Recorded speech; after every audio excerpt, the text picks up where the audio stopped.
हर खबर पर होगी आपकी पकड़। डाउनलोड कीजिए एबीपी लाइव ऐप।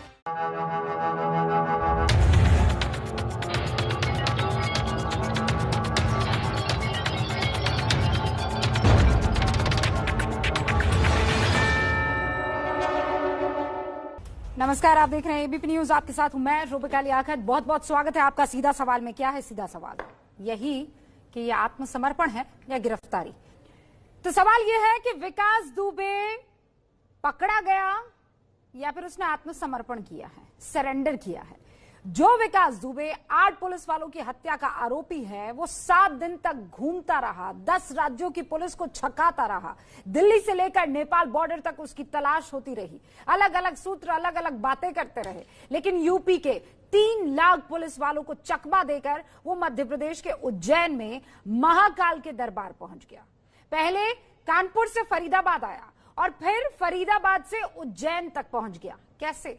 और जब गिरफ्तार हुआ तो चिल्ला चिल्ला कर बड़ी ऐड के साथ कह रहा है कि मैं विकास दुबे कानपुर वाला। इसीलिए सवाल किया जा रहा है कि क्या यह गिरफ्तारी फिक्स है। इस गिरफ्तारी पर हमने आज एक स्नैप पोल भी करवाया है, जिसका सवाल यही है कि विकास दुबे की गिरफ्तारी क्या साबित करती है। कानपुर वाला। उज्जैन में गैंगस्टर गिरफ्तार, अब सियासी आर पार।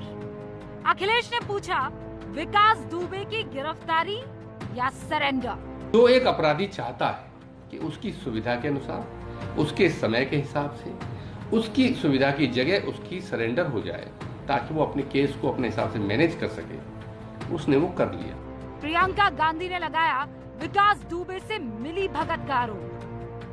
क्या भारतीय जनता पार्टी की सरकारें जहां हैं वहीं किसी कुख्यात अपराधी को सेफ पैसे नजर आए? जब 2 दिन वो सिवली में रहा कानपुर में, कैसे नहीं गिरफ्तार? यूपी सरकार ने कहा, डर के भागा विकास दुबे।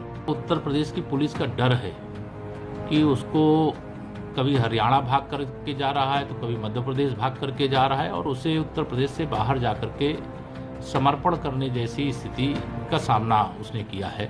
लेकिन शहीदों के घर वालों ने भी सरकार को घेरा। उसको मौत से बचाया गया है और उसे विश्वास था कि मेरे निकलने के बाद भी मुझे बचा लिया जाएगा। पुलिस जिसे गिरफ्तारी कह रही है, माँ कहे उसे सरेंडर। समर्पण कर दिया उसने तो उसे भोले बाबा ने बचाया। क्या गैंगस्टर की गिरफ्तारी फिक्स है? तो क्या लगता है, गैंगस्टर की गिरफ्तारी फिक्स है? क्योंकि कांग्रेस तरह तरह के आरोप लगा रही है। अखिलेश यादव ने शुरुआत की आरोप ये लगाते हुए कहा कि बता तो दीजिए, इन दोनों शब्दों में से एक का इस्तेमाल कीजिए, सरेंडर किया है या अरेस्ट किया गया है। वैसे इस वक्त एक बड़ी खबर आ रही है, मैं अपने सारे मेहमानों से आपको मिलवा दूं। उससे पहले मंदिर की सुरक्षा इंचार्ज रूबी, जिसने एबीपी न्यूज से बातचीत की, उसने कहा कि विकास दुबे रोया, उसकी आंखों में आंसू थे, नदी में स्नान करके वो मंदिर में आया था और उसके बाद उसकी आंखों में बकायदा आंसू दिखाई दे रहे थे। शिप्रा में स्नान किया था। ये वहां की सिक्योरिटी इंचार्ज है रूबी, जिन्होंने ये खुलासा किया। सुनिए क्या कह रही है। मंदिर की सुरक्षा अधिकारी रूबी यादव कमांडेंट हैं, जिन्होंने सबसे पहले उसको वॉच करने के बाद ट्रेस किया। रूबी जी, ऐसा लग रहा है कि वो सरेंडर के लिए यहाँ आया था? नहीं, हमें ये बिल्कुल नहीं लगा कि वो सरेंडर करने के लिए आया है, क्योंकि उसने अपने आईडी कार्ड भी झूठी बताई, हमें अपना नाम भी गलत बताया, उसने अपना हुलिया भी बदल के रखा हुआ था। तो इससे ऐसा बिल्कुल नहीं लगता कि वो सरेंडर करने के लिए आया था। और काफी देर तक वो अपनी पहचान छुपाता रहा? हाँ जी, बिल्कुल। उसने नहीं एक्सेप्ट किया, पर जब उसको यकीन हो गया, जब हमने उसको प्रेशर करा, तब उसने एक्सेप्ट कर लिया कि हाँ, मैं ही विकास दुबे हूँ। अच्छा, और वो आपको लगा कि वो अकेला नहीं है? हाँ, जब हमको तब लगा, जब हमने उसको पकड़ लिया और उसने, हमारी टीम ने जब जैसे ही उसको पकड़ा तो उसने चिल्लाया, आवाज दी, बंटी बंटी, तब हमको यकीन हो गया कि वो अकेला नहीं था, उसके साथ 1 या 2 लोग और थे। उसने ये भी आपको बताया कि वो बलेरो से आया था, कोई नई गाड़ी से आया था? नहीं, उसने हमें ये बताया कि हाँ, वो व्हाइट बोलेरो से आया था यहाँ पे, और ड्राइवर था साथ में जो कि इनको लेके आया था। वो पहले शिप्रा पे उसको लेके गए नहान के लिए और उसके बाद फिर वो यहाँ पे आया। एक बात और, क्या वो आप उसकी आंखों में क्या दुख, आंसू कुछ था, आपने देखा?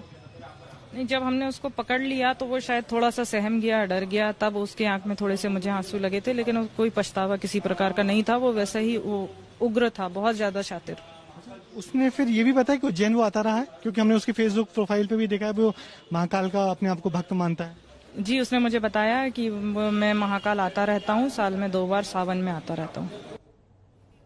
सुना आपने, ये वहां की सिक्योरिटी इंचार्ज रूबी, जिन्होंने ब्रिजेश राजपूत को ये बताया कि कैसे उसने आंखों में आंसू ला दिए, वो स्नान करके आया था लेकिन सरेंडर के भाव से नहीं आया था। हमारे साथ AK जैन साहब है, पूर्व DGP उत्तर प्रदेश। हमारे साथ इस वक्त शलभ त्रिपाठी आपको स्क्रीन पर नजर आ रहे हैं, उत्तर प्रदेश BJP के प्रवक्ता हैं। हमारे साथ राजीव त्यागी साहब इस वक्त आपको स्क्रीन पर दिखाई दे रहे हैं, कांग्रेस के राष्ट्रीय प्रवक्ता हैं। और आपको ये बता दें कि राजीव राय भी जुड़ चुके हैं, जो कि समाजवादी पार्टी के प्रवक्ता हैं। सतीश प्रकाश, राजनीतिक विश्लेषक, भी हमारे साथ जुड़ चुके हैं। बहुत बहुत स्वागत है आप सभी का। और कानपुर से मेरे सहयोगी संजय त्रिपाठी आपको दिखाई दे रहे हैं, और ब्रिजेश राजपूत उज्जैन से हमारे साथ लाइव है। शुरुआत में ब्रिजेश आपसे करना चाहती हूँ, इसलिए क्योंकि आपने अभी ये ब्रेकिंग न्यूज दी है कि वो सरेंडर के भाव से नहीं आया था, उसे तो पकड़ लिया गया। तो अगर पकड़ लिया गया तो वो इत्मीनान से चलता टहलता घूमता कैसे नजर आ रहा है एक वीडियो में? देखिए, शुरुआत में तो हमको भी लगा, जिस तरीके से उसके वीडियो दिख रहे थे, कि वो टहलते हुए आया और वो अकेला दिखा। जब पहली बार वीडियो में दिखा सुरेश कहार की दुकान में, तो अकेला दिखा, एक बैग टांग के आया था। फिर जब वो अंदर गया और फिर जो उसकी तहकीकात हुई, और जिस पुलिस वाले ने उसको पहली बार पकड़ा, हमने उसका इंटरव्यू भी किया है, उसने कहा है कि वो मास्क लगाए हुए था, चश्मा लगाए हुए था, बाल की कटिंग करवाए हुए था। तो हमको लग नहीं रहा था, हमने बार बार फोटो देख के उसको पहचानने की कोशिश कर रहे थे, मगर लग नहीं रहा था ये वो है। मगर जब उसको हमने अंदर कैमरे में बैठ के जूम करके देखा, तो उसके माथे पे एक हमको कट का निशान लगा। तब हमको लगा ये वही आदमी है। फिर सारे लोग सतर्क हुए और उसको बाहर आ जाने दिया। जब तक वो मंदिर परिसर में अंदर था तो मास्क लगाया हुआ था, चश्मा लगाया हुआ था, और जब वो बाहर को आया तब इन्होंने उसको पकड़ा और उससे पूछताछ की। और पूछताछ में जैसा कि रूबी यादव ने बताया, साथ में जो तस्वीरें चल रही हैं, कल से ABP न्यूज ये कह रहा था कि वो ना लंगड़ा कर चल रहा है, थोड़ा हल्का हल्का लंगड़ा कर चल रहा है। यही चीज वहां फरीदाबाद में दिखाई दी और इस CCTV कैमरा में। बहरहाल अब इस पर डिस्कशन से कोई फायदा नहीं है, क्योंकि पकड़ा जा चुका है। शलभ त्रिपाठी, क्लैरिटी के साथ आप ये बता पाएंगे कि पुलिस ने पकड़ा है कि इसने आत्मसमर्पण किया है? क्योंकि मां कुछ और कह रही है और बयान कहीं और से कुछ और आ रहे हैं। नहीं, देखिए रूबिका जी, वहां पर जो सुरक्षा अधिकारी हैं, वहां के जो गृह मंत्री है, वहां की जो पुलिस है, वहां के जो माननीय मुख्यमंत्री हैं, उन्होंने स्पष्ट किया। और मुझे लगता है कि जो तमाम जो संस्थाएं होती हैं, उनकी बात को स्वीकार करना चाहिए। उनके अलावा जो लोग, तमाम लोग जो सियासत कर रहे हैं, जिनको सियासत करना है, वो तो बहुत सारी बातें करेंगे। जिन्होंने संरक्षण दिया, अब वो ये तो नहीं बताएंगे कि आपने भी उनकी मां का जो बयान दिखाया, उसमें आपको दिखाना चाहिए कि उनकी मां ने यह भी बताया कि कौन सी पार्टी का नेता था। उन्होंने नाम लिया, समाजवादी पार्टी का नेता था। तो 2017 से पहले जो लोग विकास के घर पे दबिश देने भी नहीं जा पाए, 2007 से लेकर 2017 तक विकास के यहाँ एक छापा नहीं पड़ा, एक NCR रजिस्टर नहीं हुई, उसको माननीय बना दिया गया 2007 से लेकर 17 के बीच में। और 2017 के बाद योगी आदित्यनाथ जी की सरकार ने उसको दोबारा माननीय से अपराधी बनाया।